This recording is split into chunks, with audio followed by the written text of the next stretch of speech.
Minerva Bapak baru disahkan. Begitu, kita berikan tepuk tangan untuk DPR RI. Nah, menjadi pertanyaan ya, ketika kita melihat mungkin overall landscape-nya kan memang saat ini pemerintah terus menggenjot dari sisi hilirisasi, kemudian balik lagi ya, karena ini sesuai dengan target kita untuk mencapai net zero emission, sehingga transisi energi ini terus digalakkan begitu ya, sehingga fokus pemerintah juga memang cenderung ke energi baru terbarukan. Tapi balik lagi kita melihat berbagai bauran energi kita masih harus ditopang oleh sektor migas begitu ya. Nah, mungkin kebijakan apa yang akan dilakukan begitu ya dari DPR RI sendiri begitu bekerja sama dengan pemerintah tentunya untuk melihat ataupun juga membuat regulasi yang sesuai begitu ya dengan asta cita kita. Ya, terima kasih Mbak Sarifah. Jadi Indonesia memang menghadapi dua tantangan sekaligus, yakni tantangan kuantitatif dan kualitatif sekaligus.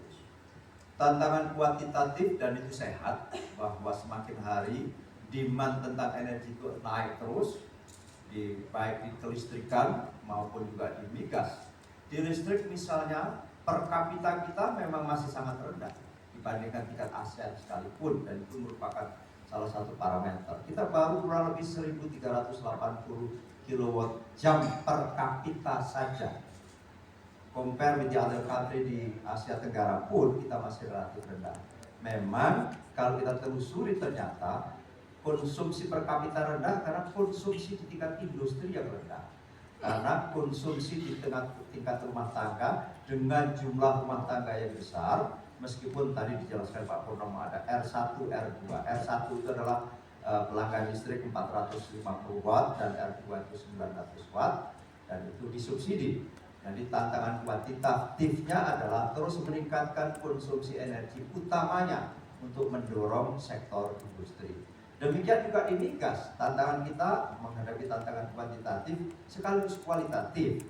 Tantangan kuantitatifnya jelas, kita terus menerus dari sisi sektor di upstream, kita minyak terus turun karena memang ada persoalan, berbagai persoalan.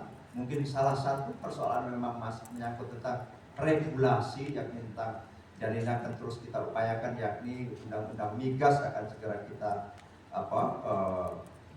upayakan untuk kita rumuskan kembali, karena memang waktu itu Mahkamah Konstitusi telah membatalkan beberapa pasal, di antaranya yang strategis, yakni dulu ada BP migas di hulu.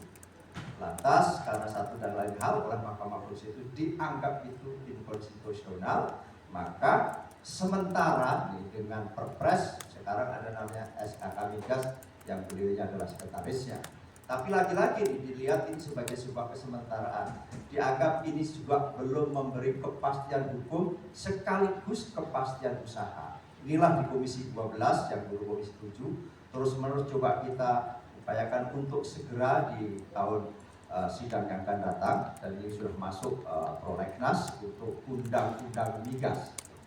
Nah, kedua adalah tantangan kualitatifnya.